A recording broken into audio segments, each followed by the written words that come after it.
All right, guys. So this is a new stream, or maybe it's not. It might be the same actual stream. Hopefully. Anyways, so yeah, so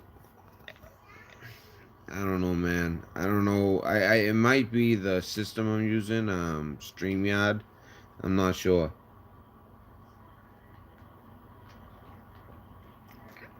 Oops. Nah, I just want to make sure I got back to you guys.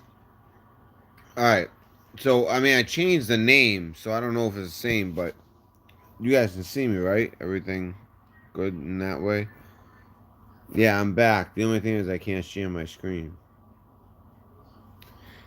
Um, yeah, you see. So anyway, so they picked Biden, and it's like it's almost like disgusting. It's like how could they put him in that position? I mean, he's a crook. His son did all that stuff. Obviously, he was up to no good, but like, still human. I don't like it. It's just disgusting. It shows how low they'll go. It shows that they won't vote who they want. They only vote strategically, like they did with Clinton. That really worked out. I don't know, man. People who support Bernie, there's some fire in their belly. They want a revolution, a revolution I disagree with, but it's still a revolution. It's just, I mean, I think it's a, but then again, it's 100% just like Trump against all of their best interests. So the cabal wins again, or do they? Because I think this is gonna really blow up in their face. We'll see how it goes.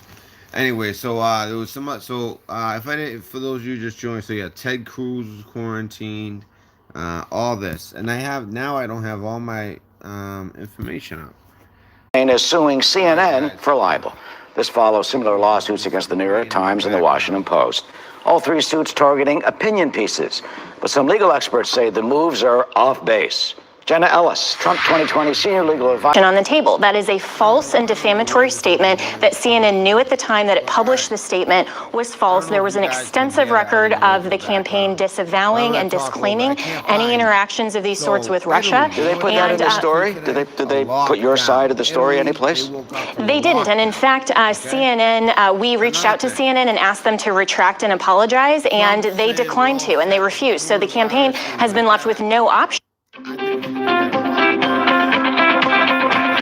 but to file a lawsuit to get the public facts on the record, and also at the time that they publish them, and publish them with intentional disregard for the truth. And so here, although this was published in the context of an opinion piece, the court has also had a long precedent of case law that just because you couch a statement as opinion doesn't mean that you can assert and make false statements of fact. The court will look at each individual statement and determine, is this a statement of opinion or is this an assertion of fact? And here in the CNN, the New York Times, and the Washington Post pieces, all of their statements are provably false, and they're factual statements that were absolutely false and defamatory. How would you respond to those who think that the president is trying to, and the campaign's trying to muzzle, media outlets they don't like?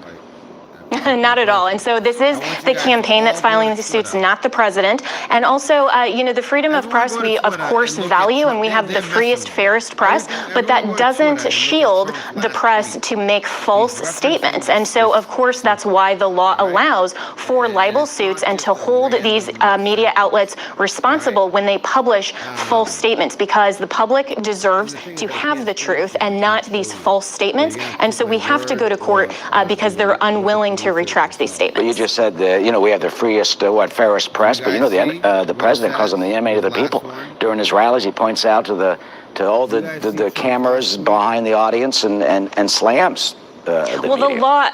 So the freest, fairest press in the sense that the law and the First Amendment is absolutely fair to the press. It doesn't mean that the press itself has been fair to the campaign or to the president. Clearly, here you have three giant media outlets that have published with reckless disregard for the truth. And so they need to be held accountable as well, and their readers should not be intentionally misinformed. Yeah, CNN is not publicly commenting. Very important, because what you want to do is make sure you have containment, but make sure these people are able to get the treatment they they need. And we were able to make a revision in that where people would use technology today to be able to talk to a doctor, not going out and affecting everybody else around them, and make a real difference to this. So are you going to be able to clear the decks in terms of the vaccine? I mean, the bureaucratic process in terms of getting drug passed through the FDA, is there anything you can do differently in terms of hurrying up to get a vaccine sooner rather than later? I know that there are therapies that we're waiting on as well.